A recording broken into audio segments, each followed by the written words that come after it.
One of the things that shaped my experience growing up was the fact that we got audited 3 times while I was little. Oh my gosh. And yeah, talk about trauma.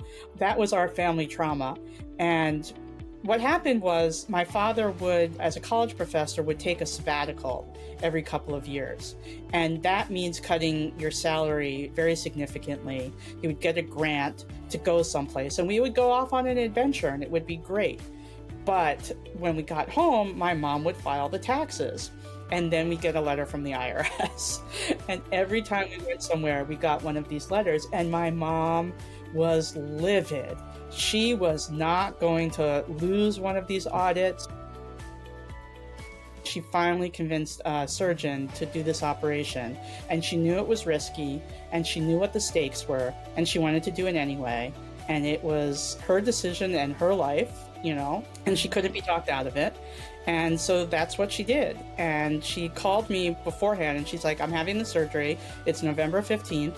Can you come here and look after whatever needs to be looked after? I don't know how fast I'll rebound. I don't know what'll happen afterwards, but can you just be on deck?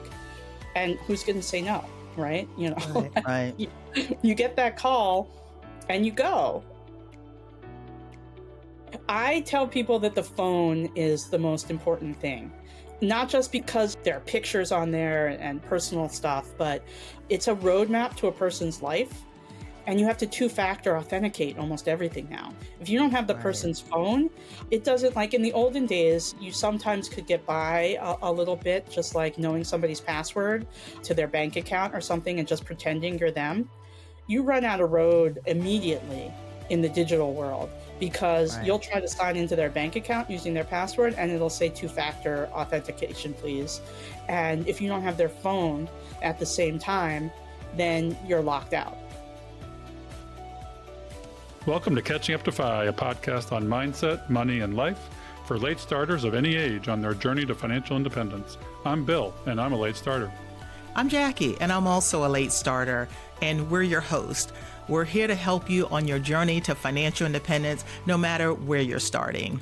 We're going to talk to experts, other late starters, and explore topics related to our mission. Join us as we catch up to FI together. Hello, and welcome back to Catching Up to FI. I am your co-host, Jackie Cummings-Koski, and I am flying solo today. I sure miss Bill, but he's got some other things going on. So I'm like, Bill, I think I can handle this for the both of us because it is going to be a great show today, something that will touch so many people in our audience. So today we have Beth Pinsker, and she is a certified financial planner, a seasoned personal finance writer and journalist, and a financial planning columnist with MarketWatch. Now, one of her main topics of late has centered around financial caregiving and sharing her own personal experience. So her time in taking care of her mother's money encompassed a complete life cycle of events, from getting that emergency phone call to filing the final tax return after her mom died. As she shares it all in her book, My Mother's Money, A Guide to Financial Planning, we are going to be enlightened. So this book is a comprehensive, compassionate guide for navigating end-of-life financial decisions for an aging parent or other loved ones. So this conversation, I think it's going to hit everyone. Okay. So, because at some point we're all going to either be a caregiver or be cared for. So if you are going through this now and you need a step-by-step guide to how to get through it, you'll have Beth's insider tips on how to manage the process. If you're afraid you're going to go through this soon, listening to this episode will help you be better prepared. And if you're concerned about your own affairs, you'll get a good window into what somebody else would have to go through to walk in your financial shoes. And lastly, if you've already gone through this with your loved ones, maybe Beth's story will help you with your grief or at least make you feel seen for all the hard stuff that you've had to go through. So Beth Pinsker, welcome to Catching Up to FI. Thank you for having me. I'm so glad to be here. Yeah, so I just loved how much of yourself you put into this book. It really brings it to life. And I got a lot out of it because, like I mentioned, at some point we're all going to be a caregiver. I haven't been the sole caregiver yet, but I certainly may be, or I may be the one being cared for. So I was reading this attentively and sort of read a lot of your columns and what you've been writing about it. So I kind of wanted to start with, this is a lot about your mom and you caring for your mom. I would love to start with kind of how it was growing up with her and even your dad. And was there any like big takeaways that really helped shape who you are today?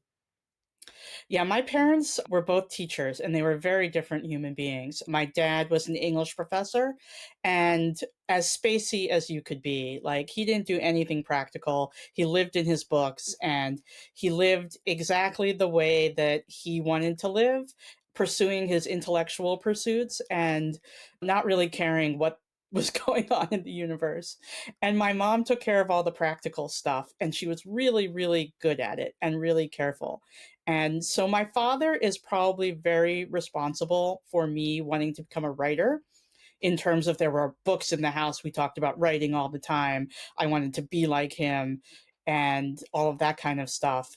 But my mom took care of the practical stuff, and I got a first chair seat to see what that was like. And one of the things that shaped my experience growing up was the fact that we got audited 3 times while I was little. Oh my gosh. And yeah, yeah, talk about trauma.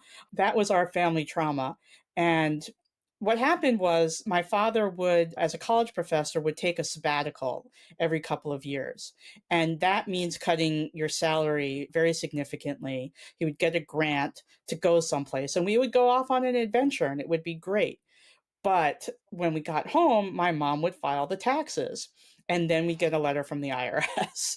And every time we went somewhere, we got one of these letters. And my mom was livid. She was not going to lose one of these audits. She was not going to get called out by the man. We had IRS voodoo dolls. She was not going to take that from anybody. She wanted what was hers, and she didn't want to pay anything that she wasn't supposed to pay. And she was adamant about that. And she kept such good track of everything that I learned, you were just conditioned in our house. If you bought something, you kept the receipt and you came home and you put it in the right shoebox, literally shoeboxes. And at tax time, my mom would take out all the shoeboxes and line them up on the dining room table and take over the dining room table for weeks and weeks and weeks while she sorted through every receipt of every purchase we made to see if any of them were tax deductible as a business expense on my father's freelance income, because he was all about the side hustle and she was all about the side hustle. And we had all this ancillary, expenses and business income coming and going every year. And she never, with all of that carefulness, she never lost an audit. She sometimes got money back Wow. extra from the government. And so that's why I think I ended up becoming a financial journalist. I tried to be a film critic at first and it didn't stick.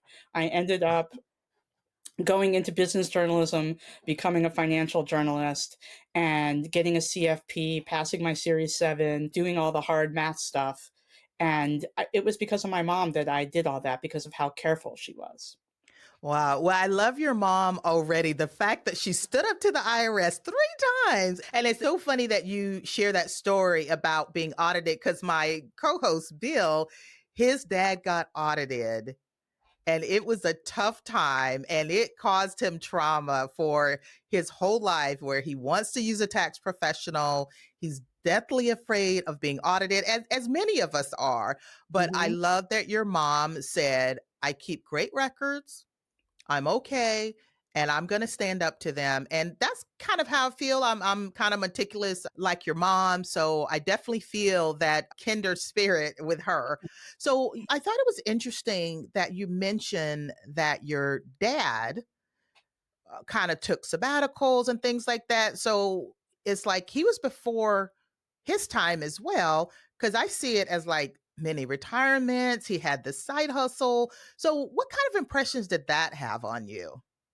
that taught me to live my life the way I want to live it. My parents both actually retired early. My dad started phased retirement in his mid 50s, and my mom was younger than him, and she went out technically on disability. She had back problems, which is what precipitated her last illness in life. And she was done working full time by the time she was 55. And they scrimped and saved on teacher salaries, and they put together a little nest egg, and their side hustles helped. My father was always writing. He had stuff published posthumously. He had a stroke and all sorts of things he couldn't see, and he would read books on his Kindle one word at a time at the end, and then dictate articles and book reviews to my mother, who would then write them up and send them off to the editors. And I'm still collecting royalties for stuff that he wrote. And that's a whole nother tax problem, to be honest with you. But Wow. So when you write a book, because you wrote a book, I wrote a book, your dad was writing books, and you're still getting royalties. So do they set that up in the very beginning to say who will receive their royalties? no, Okay. no, it's all very much more complicated than that. My mom actually wrote a book too. My brother has written books. Oh. This is my first book, and I'm the only one in the family that hadn't gotten to this point yet. But my mom and dad wrote a book together. It was a teacher's guide to Catcher in the Rye. She wrote the teacher part, and he wrote the literary criticism part, and they collaborated on it. And this was the sort of things that they did. They wrote questions for the ACT test. My dad would write the little literary passages, and my mom would put in the grammar mistakes that you have to find on the test. My dad would give writing seminars at investment banks. My mom sold cookie telegrams, where she would bake cookies shaped in letters, and she would spell out a message in a little box, and you could buy it to send to somebody in the hospital. And she catered, and she tutored, and she graded AP tests. They were always bringing in side money, and this is what funded their retirement. This is what allowed them to retire early. It paid for Wow. everything we needed growing up. It paid for bar mitzvahs and all the lessons we needed, and everything that you would want didn't come out of their regular salaries because they were too small. Wow. Well, congratulations to mom and dad. And I hear all kinds of lessons that you got to see growing up. They were able to retire early. They were even able to take sabbaticals and breaks in the middle of it. They knew their money so well to where they weren't even going to let the IRS get over on them. So that Exactly. is beautiful. And then they were writers, and probably that's where a lot of your amazing writing skills and passion for that came from. So let's get into the book, because you do talk a lot about your mom and being the caregiver. Now, how much sooner did your dad pass away than your mom? My dad passed away 5 years before my mom. He was 5 years older than my mom. So coincidentally, they both died when they were 76 years old, which, if you're going to go out early like that, you better have lived your life to the fullest. And I really think that they did. And I wish that they both had more time. But we plan and do financial plans now until people are 100, 105, 120. You want to make sure that your money lasts. But there's also the other end of it, is that if your life is going to be shorter than that, you want to enjoy it and not worry about saving for that last penny when you're 96. What about when you're 75 and you don't know what's going to happen? And so I Right. worry about people who save, save, save, save, save for the purpose of saving, when there's life to be lived and you have to sort of live now too. And there are things that need to be dealt with and spent. My mom, after my dad died, most of the money that my mom had was life insurance or annuity death rider benefits, to be specific about it, from my dad. It wasn't necessarily like the nest egg that they had saved. It was that they had planned well for the future, because my dad was the primary breadwinner, and he had the proper amount of protection for her should he die first and should he leave her, to provide for her for the rest of her life.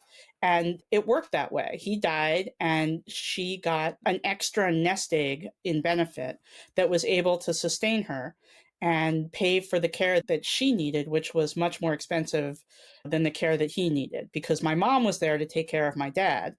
And she did the hands-on caregiving, the bathing, and all the stuff that he Mm. needed because he was sick for about 4 years. And when she got sick, I wasn't there on site to be able to do that for her. I had young kids and lived in 1,000 miles away. And there was no way for me to stop my life and go down there and be that hands-on caretaker. And she didn't want me to do that for her anyway.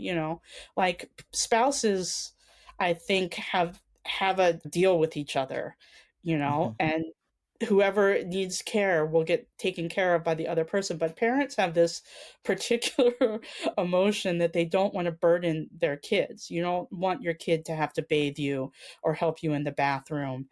And those things are private and intimate, and you don't want to be a burden to them.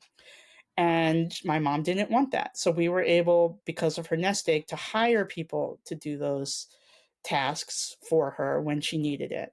And it's a great luxury to be able to do that. But that's what that money was for. And that's what she spent it on. Yeah, and I agree with you. You're with your parents 100%. I have one daughter, and I don't want her to stop her life or to have to feel obligated to take care of me. Finding a caregiver or making some kind of arrangements is fine. But yeah, I think most parents do think like that. So it sounds like to me they did give you a great gift, showing you how to live life. They both died well before the average actuarially, how long they were supposed to live. But I'm glad that they believed that they had lived a great life no matter what. So once your dad was gone, your mom now has to do it all herself now, and you guys are living far apart. And how long did she do it all herself before she got ill herself? And now it fell on you to make arrangements or to take care of her yourself. She was a spitfire. She did everything herself. She was treasurer of her condo building. She was taking Zoom calls and doing board meetings from the hospital. She really could not be stopped. But she had back problems and she lived in a tremendous amount of pain that I still can't comprehend, even though I have the same back conditions and I'm so worried about all of this stuff happening to me. I really can't comprehend what she was living with inside her own body. She didn't complain about it. She just sort of moved forward. She had a whole system in her house of coping. She was really short too, and the back problems kind of compressed her spine, so she got even shorter over time, and she couldn't reach any of the cabinets. And so she had this system with the grabber where, like, if something was on a shelf that she couldn't reach it, she would nudge it out with the grabber, balance it on the top of her head until she could get her hands on it, like a sack of flour or a box of breadcrumbs or something, and she would balance it on her head and then nudge it into her hand so she could get it on the counter to make whatever dish she was going to make. Like, she coped. She had a rolling chair in her kitchen and she just scooted herself around. But she got the opportunity to have a spine surgery, like a spinal fusion surgery, which I think was her fourth surgery on her back and neck area. And for years and years, nobody would touch her. And she finally convinced a surgeon to do this operation. And she knew it was risky and she knew what the stakes were and she wanted to do it anyway. And it was her decision and her life, and she couldn't be talked out of it. And so that's what she did. And she called me beforehand and she's like, I'm having the surgery. It's November 15th. Can you come here and look after whatever needs to be looked after? I don't know how fast I'll rebound. Like, I don't know what'll happen afterwards, but can you just be on deck? And who's going to say no? Right. Right, right. you, you get that call and you go. And that's what we all do for each other. And, I talked to so many people for my book who didn't have perfect relationships with their parents. They didn't Mhm. have good relationships with their siblings, and they still did it anyway. This stuff is hard. It's cumbersome. It's expensive. It's time consuming. And we all do it anyway. So my book is a way of trying to make it less bad for people, but you're going to do it. It's just like, here's a way that it could be easier for everybody if you pay attention to some of these things and know what's coming. And my mom did. I got her to an estate attorney after my father died. She got an estate plan just for her. She had a trust and a will and powers of attorney and a healthcare proxy and a living will and all the things that you are supposed to have. And we had them all lined up and ready to go. And what I found out as a financial caregiver is that you need all those things and they're absolutely essential, but there's so much more to it than just that. Like, you have the power of attorney. It's really hard to use a power of attorney as a financial caregiver.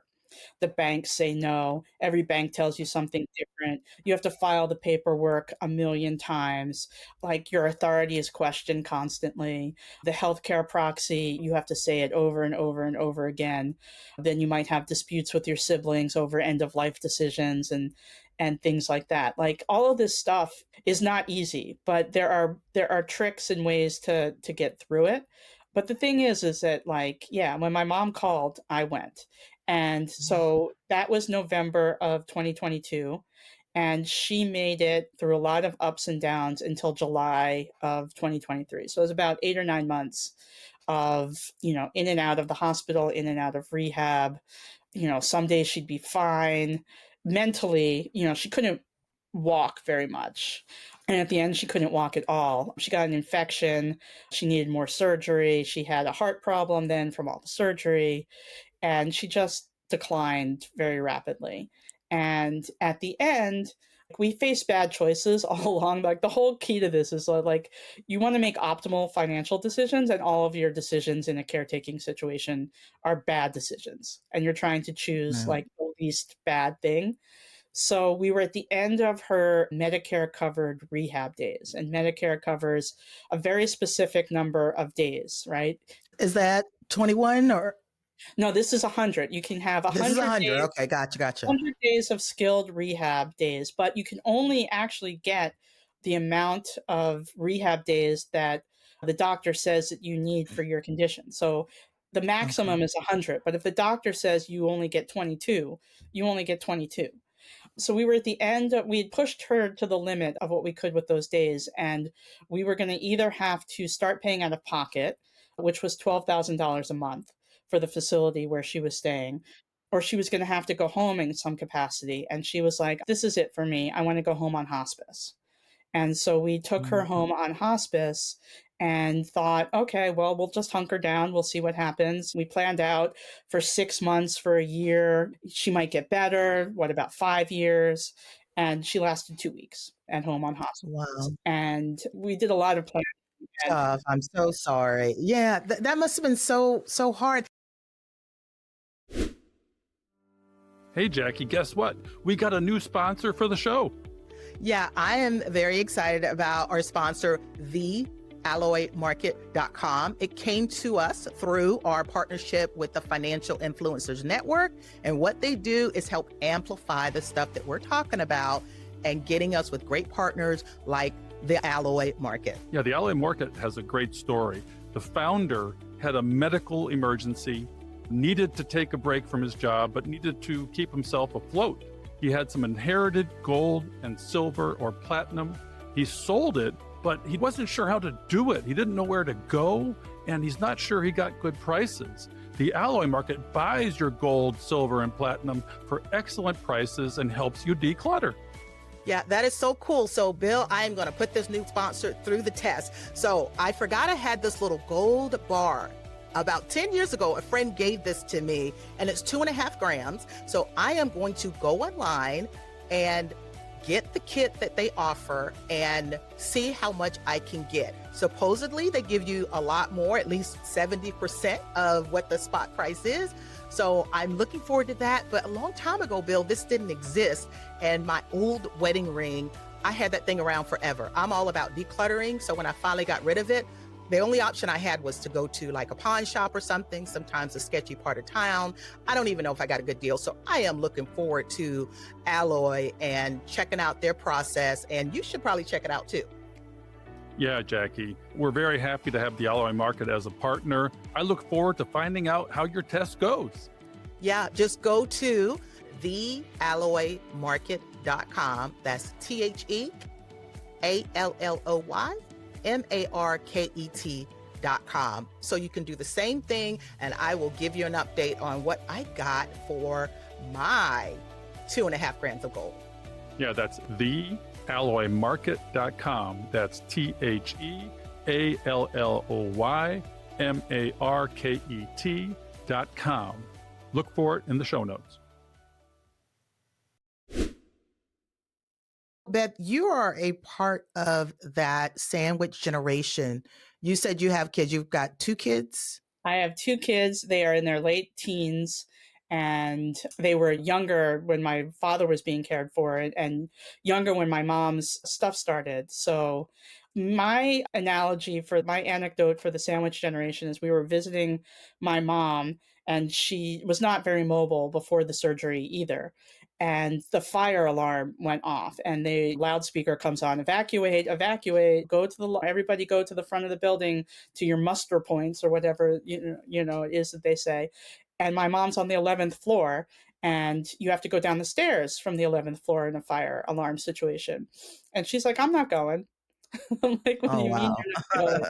I'm like, we have to leave. And she's like, no, I'm not going anywhere. I'm on some list, and if there's a problem in the building, the fire department will come get me. I'm like, really? That's your plan? Like, you live in Florida, there are hurricanes. You're just going to wait for somebody in an emergency to come get you. And she's like, yeah. So my choice was take me and my kids out and for the fire drill and leave my mom there, or send my kids by themselves and stay with my mom. Like, that's the sandwich generation. What are you going to do? There's no winning in that situation. That is tough. And I think so much of our audience are between like late 30s, 40s, 50s, where they do have the kids, they've got the older parent or an older relatives that they may be responsible to take care of. And it is hard.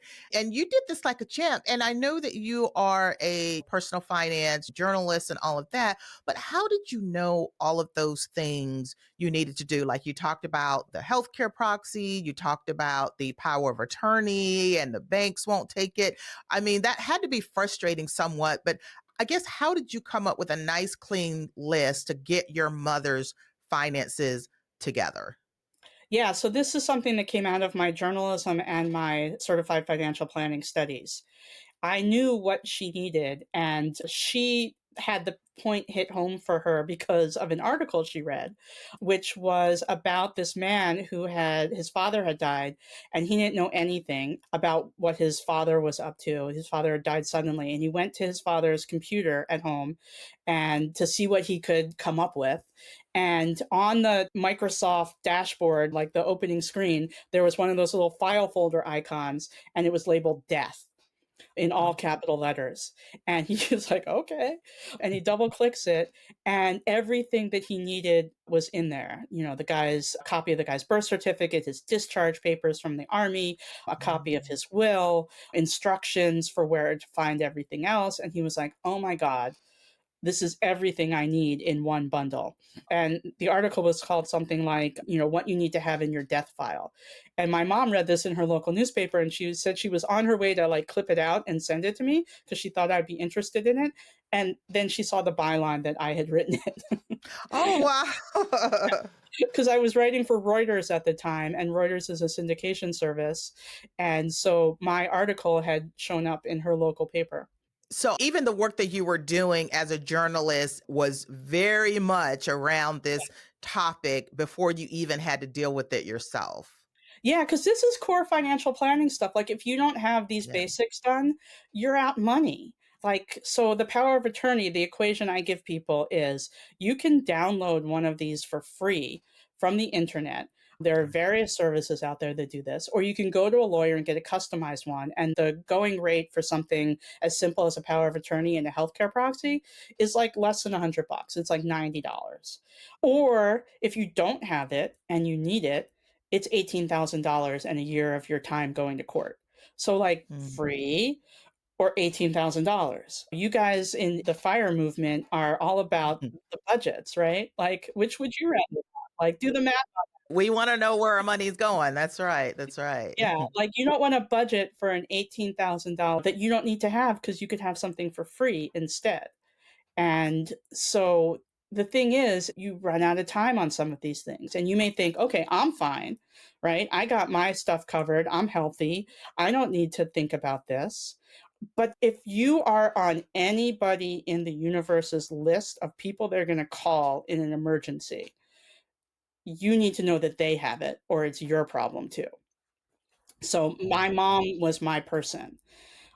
She was going to be called if something happened to me, and I was going to be called if something happened to her. And I needed to make sure that she had those things so that I wasn't stuck. And now, I have other people. I have one of my kids is over the age of 18. I tried to make a doctor's appointment for him the other day, and they said, no, I'm sorry, you can't make a doctor appointment for your 19-year-old kid. You need a healthcare proxy. I'm like, oh, really? Okay, well, I have that because that's how we roll in my house. Of course I do. Do you know who you're talking to? Uh, obviously, I have a healthcare proxy and a power of attorney too. So, but most people don't think about that for an 18-year-old or a kid who's gone off to college until there's an emergency. They get a call. It could be something as simple as your kid slipped and fell on the ice at school and has a sprained ankle. And you get a call and they're in the health service and you can't get any information because they won't release it to you because your kid's over the age of 18. And so you're freaking out that something really bad has happened and all they have is a sprained ankle, but you can't get any information because you're not authorized. I talked to one parent, and she actually runs one of these services, and she had the power of attorney set up with her kid, and they co-owned a car together, and the kid was off at college, and she needed to change something on the registration at the DMV. And she couldn't go to the DMV without her kid unless she had that power of attorney. She would have had to wait for her child to come home from college for Christmas break and then spend part of their Christmas break at the DMV waiting in line to get some paperwork done. Like, nobody needs that sort of time hassle. You need documents for anybody who's a legal adult. It just makes life so much easier. And it's so easy to get, but people don't realize ahead of time. And so my book is trying to get people to open up their eyes. Like, the most useful thing that you could do in the universe right now is think about that list of people who you would be called in an emergency and email them. Like, put them all on one email blast and say, if you're thinking that I'm going to be there for you in an emergency, do you have these documents, power of attorney and a healthcare proxy? And am I the person named on those documents? And if I am, or if you want me to be and you don't have them, here's a link, download them, get them notarized, and send me a copy of it. Like, it's one email could solve this entire problem for all the families out there. Like, just get on the same page. So those two documents would be the main two, the healthcare proxy that basically says that if I can't make my own medical decisions, this is the person I want to do it on my behalf, right? Yes. And then the other one, the power of attorney, is a financial power of attorney where you can sign any financial documents and get access to. Yes. Now, you mentioned that you had trouble with some of the banks. I'd like to hear a little bit Yes. more about that. And do you have any tips for our audience to make sure that the power of attorney is, I guess, satisfactory to the banks that they're going to need to deal with this power of attorney? I am helping somebody with this now, and one bank keeps rejecting the power of attorney. He needs to help his father with some things. First, they told him they needed an original, right? He's dealing with 6 different banks. Like, he keeps having to send his father out, his 80-year-old father out to the notary to get this thing like restamped as an original because it's got to go to 6 different places. And you can't send an original 6 different places. It's impossible. So now they've come back to him weeks later and said that the seal isn't raised on the original stamp.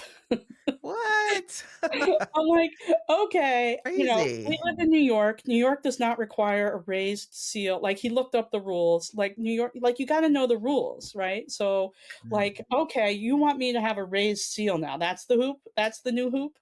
Sure, but like, New York doesn't require you to have a raised seal. So now he's like, what am I supposed to do? Like, call around till I can find a notary in my parents' area that has a raised seal stamp and then send my parents out one more time to get this thing stamped? I mean, it's ridiculous, the hoops that you have to jump through. But the thing is, and what my book tries to point out through telling my story of hearing no, I went in with the papers. I was like, here are the papers. I want to be power of attorney. And they're like, you need a court order. I'm like, no, I don't. I don't need a court order. These are fine. They're like, yeah, you need a court order.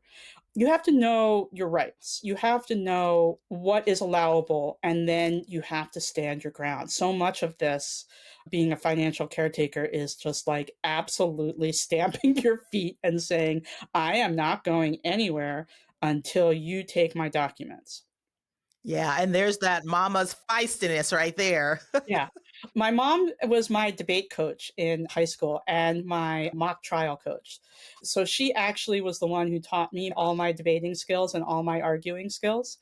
And there are two parts to it. One is you have to be right, and the other is you have to be nice. Yelling and losing your temper and getting out of control, which is what my father did, those don't work. Those don't work on anybody in the financial services world or the customer service world.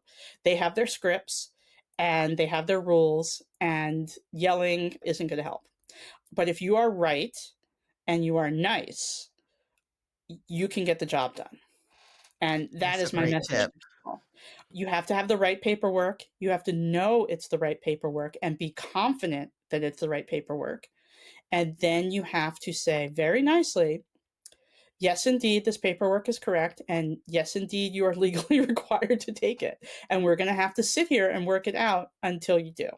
And that's what I did. It took a while. I had to go back. I had to have these like excruciating 2-hour appointments at the bank while they, went back and forth with the legal department. But I was like, I'm going to sit here until you get this done, because I absolutely cannot function as a caretaker without this. And it is extremely vital to my family that we get this in place. And so I have every stake in the world to get this done, and you are legally bound to do it. So, you tell me how long it's going to take and I will sit here, but we're going to get this done. And I did the same thing most of the time with the hospitals too, and Medicare and the facilities.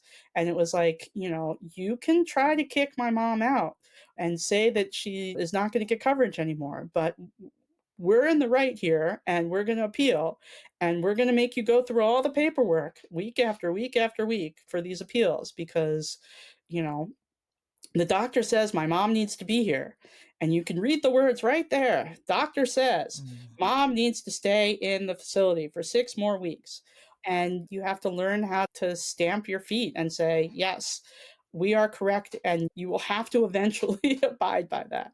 Wow. So, Beth, how far in advance did you get these documents? Like, was it after your parents became ill, or did you know that you were their person and you needed to have this like far in advance of them having any illnesses?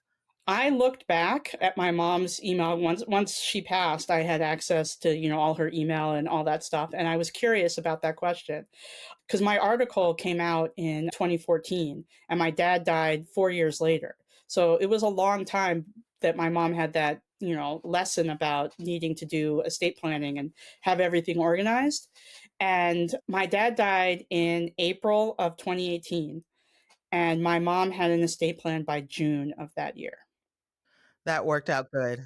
Yeah, I knew that, like, as soon as my dad was gone, my mom is a single adult.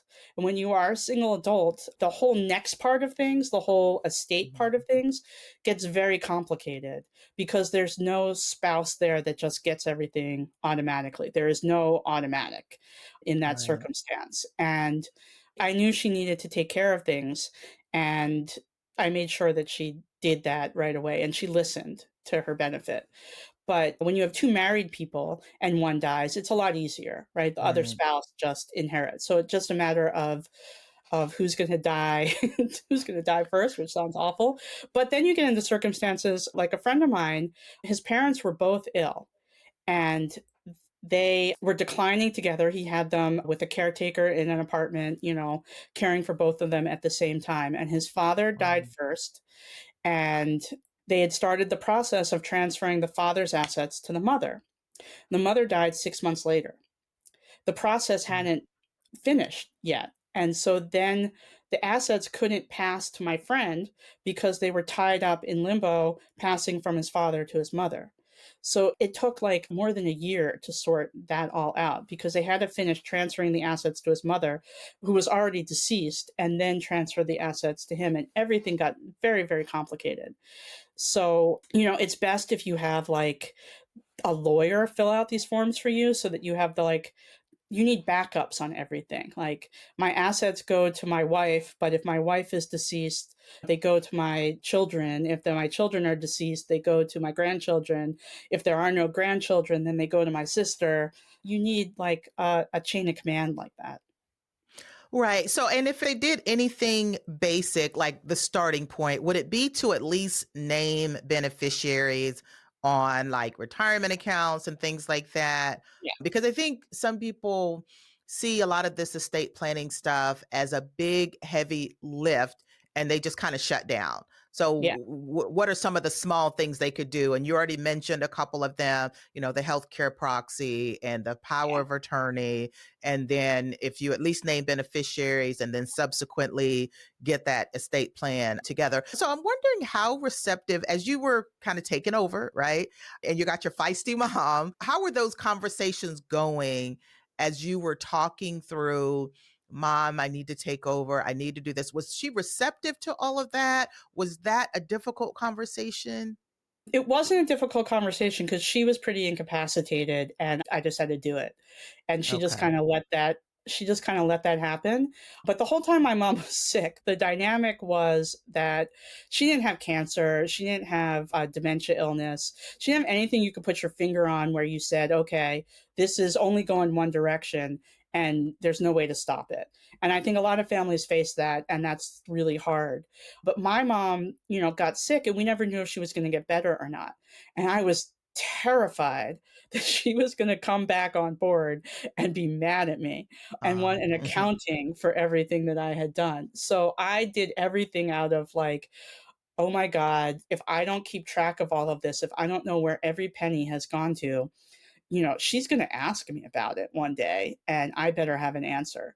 So that's the particular dynamic I had with my mom. But, my whole book is challenging what you just said about people thinking that estate planning is hard and they get frozen. And my mission really is to convince people that it's easier than the alternative and that these things aren't hard, or if they are hard, that you do them because you love somebody. And that makes it, people will do a lot of hard things because they love somebody. And naming a beneficiary on an account, first of all, it's really easy. And second of all, it's an act of love. Naming them on your bank account or your 401k plan or whatever it is, life insurance, you are trying to take care of them even after you're gone. And it's a wonderful thing to do, and it's a loving thing to do. And if you can imagine and put yourself in their shoes of how they're going to feel and how they're going to cope after you're gone, then you start to see, oh, I need to take care of these things so that they're not in a bad position. Like my mom had a life insurance policy, and my brother and I were named as the beneficiaries. And my mom wasn't the primary breadwinner in the family, and my brother and I were grown. There was no need for us to have some sort of protective, big, life insurance benefit. So it was a very small policy, and it was meant just to cover her funeral costs. But there we are. She's lying in the other room on hospice, and the end is coming. And we're planning her funeral, and we got to pay for it somehow. But I know she's got this funeral policy, and so we don't have to think about what it costs because she's taking care of that for us. And the money, Mhm. the thing is the money's not there from the funeral policy at that particular moment because she hasn't died yet. And the money from the funeral policy won't come in until a couple weeks after she's gone because you have to file the death certificate and file the paperwork and all of that. So I'm like, somebody has to put that on their credit card. So me and my brother are like, how much credit do you have on your credit card? And I'm like, how much? I don't Right. know. Like we're checking the balances of our credit cards to see who can afford to put the funeral on their credit cards. But we knew that the money would come at some point.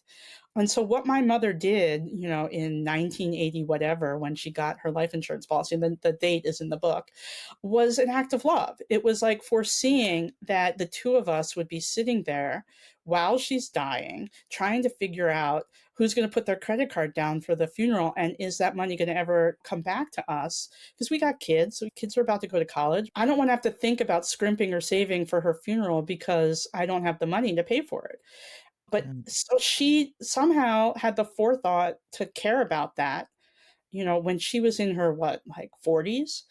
And, that's not anything but love. Like, she did that because she had to do that for her parents, and she didn't want us to have to suffer through that for us. And, by gosh, I'm going to do that for my kids, you That's know. beautiful. And so then it Yeah. becomes not, oh, it's estate planning. I don't want to decide Right. these things. It's too much. It's like, I don't want my kids to have to suffer. Like, I don't want them to have an ounce more of bad feeling than they should have to have. I love them. I want to go out clean. My mother Right. did the best she could, but man, she had a lot of stuff and I had to, clean up a lot. But like, I want my kids to be able to like press a button and be like, goodbye, mom, we loved you, and like erase everything because everything's digital, right? Like, maybe they'll keep a Wow. thumb drive or something, but like, I want to go out as clean and as fuss free as possible. So, Beth, I'd like to get your thoughts a little bit on, we're in a different technology age. We've got AI, we've got digital footprints, Apple accounts, and things like that. So, talk to me a little bit about the digital piece, because more than likely, the generation of people that's dying today, they've got all this digital and technology stuff that we would have to think about as caregivers that could be included in the financial stuff. Any tips on how to deal with those? Yeah, and crypto's the biggest problem of all of those. Um, Crypto's a big estate planning nightmare. I tell people that the phone is the most important thing, not just because there are pictures on there and personal stuff, but it's a roadmap to a person's life. And you have to two-factor authenticate almost everything now. If you don't have the right, person's phone, it doesn't, like in the olden days, you sometimes could get by a little bit, just like knowing somebody's password to their bank account or something and just pretending you're them. You run out of road immediately in the digital world because right. you'll try to sign into their bank account using their password and it'll say two-factor authentication, please. And if you don't have their phone at the same time, then you're locked out. And if you don't have their phone code, you can't get in their phone. And if you're dealing with a parent or somebody with dementia, or just, like my teenagers who change their phone codes all the time and don't tell me, you need a way into that phone if there's an emergency. And luckily, the phone companies have thought of that. But a lot of people don't know about this, that in the settings, inside the settings under your name, if you're on an Apple phone, and it's a little different on Android, but there's something called a legacy contact. And you can basically name a beneficiary for your phone. And should something happen to you, it kicks out a QR code and you can show proof of identification and proof of authority with that QR code, and you can get into the phone.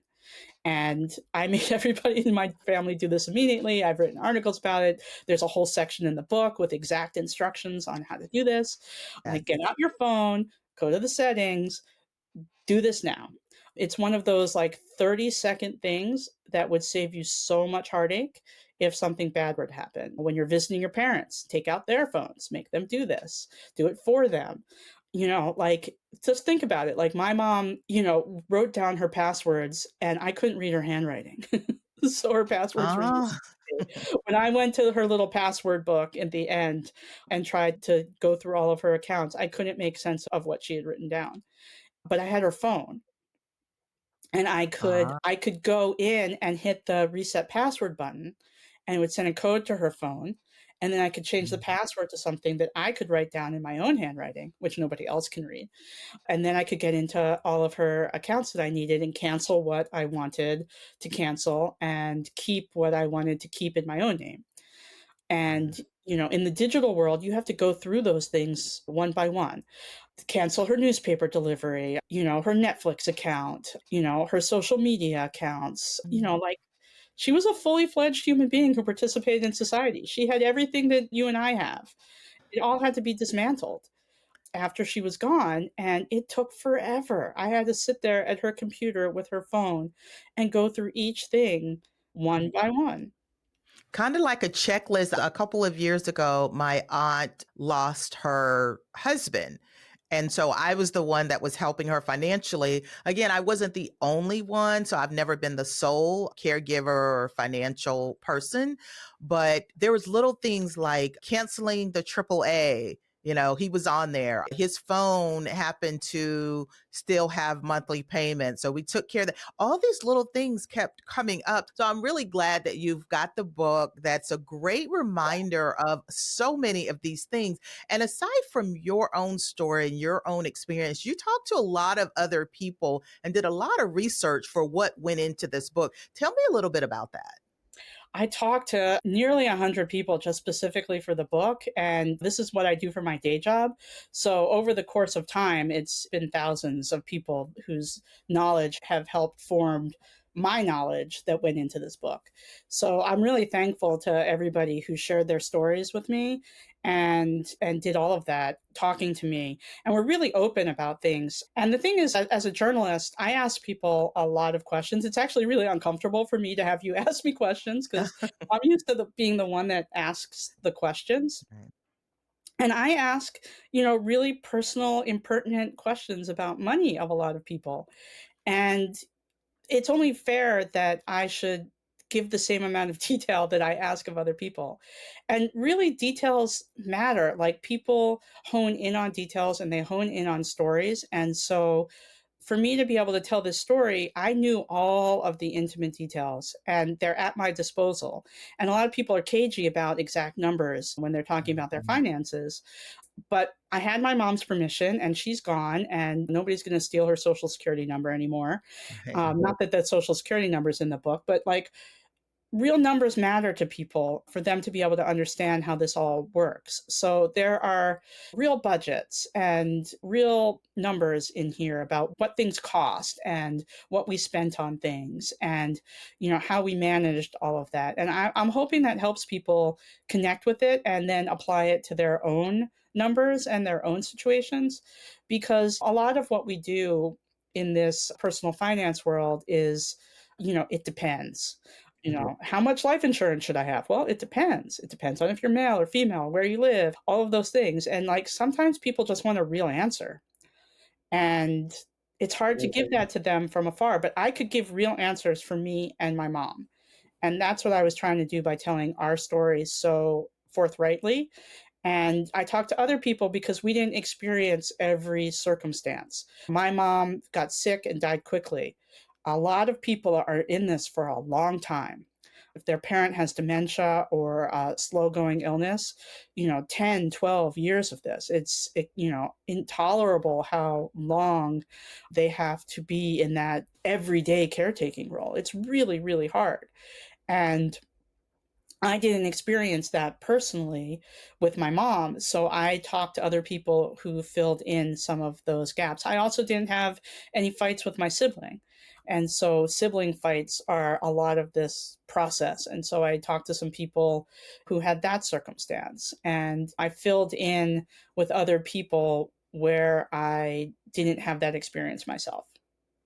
Well, it was so refreshing to see how much you revealed about your situation. And I do believe people, they do get a lot from the real numbers. And I couldn't agree with you more because I've decided to be very open with my finances. And I wish that there was more people that will do that. It does make us a little bit vulnerable, but it is so valuable and has such a big impact on the way people receive it and understand it. So thank you for that. And I do know that you're usually the ones asking the questions, and now I get to interview you. So thank you for allowing me to turn the tables. I wanted to add one more thing. You mentioned AAA.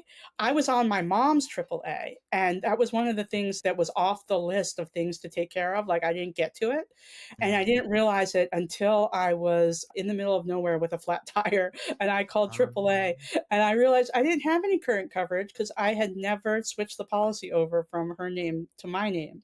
So, like, things that end up on the end of the Yeah. list come back to bite you. Right, right. So all of these little things, but you do distill it down in the book, and you have made it very simple. It's easy to follow. It's an easy read. Now, so the book comes out, let's see, by the time this is released, it may have been out, but what's the official release date? The official release date is November 4th. You can buy the book. I'm Beth Pinsker everywhere. So bethpinsker.com is my website. I'm Beth Pinsker on social media. I'm Beth Pinsker on MarketWatch. I'm really easy to find out there. And the book is a Penguin Random House release, so it should be in every major bookstore and retail outlet. And you should be able to find it pretty easily if you search for My Mother's Money or Beth Pinsker. Great. Definitely worth the read. We do have an audience of late starters. Many of them are part of the sandwich generations, just like you are. A lot of millennials, Gen Xers. Now, I want to ask this last question, though. So, what would be like your best advice for either adult children or other family members, let's say in their 30s, 40s, 50s, who'd like to get ahead of this, like before illness or decline forces this issue? Like, what pre-work should they do now? I would go to the back of my book. I have a workbook. It walks you through like every step you need to take, and just hand it to, like, photocopy it, hand it to your parent and be like, okay, fill out these blanks in this form and then we'll be all set. And if it's you that you're worried about, fill it out for yourself. It's very simple. It's just keeping track of things. It's having that death file on your computer, just making things easy for the people around you to follow the roadmap of your life and your existence. Awesome. And any other like places or resources to help them with those estate planning documents and all the legalese and all of that? Like, we'll take any other tips you can give us just to kind of help our audience out a little bit. There are social service agencies and nonprofit organizations that are very good at helping people with this sort of thing, like the National Council on Aging, AARP. There's always a city agency that's devoted to aging. Wherever you are, there's the Department of Aging or some variation of that kind of wording. Local senior centers, your houses of worship. There should be ways to find somebody to help you at any of those kind of places. And a simple Google search for whatever you're struggling with. If you Google power of attorney, there are going to be resources that pop up, and you can cobble together, what you need pretty much from that sort of search.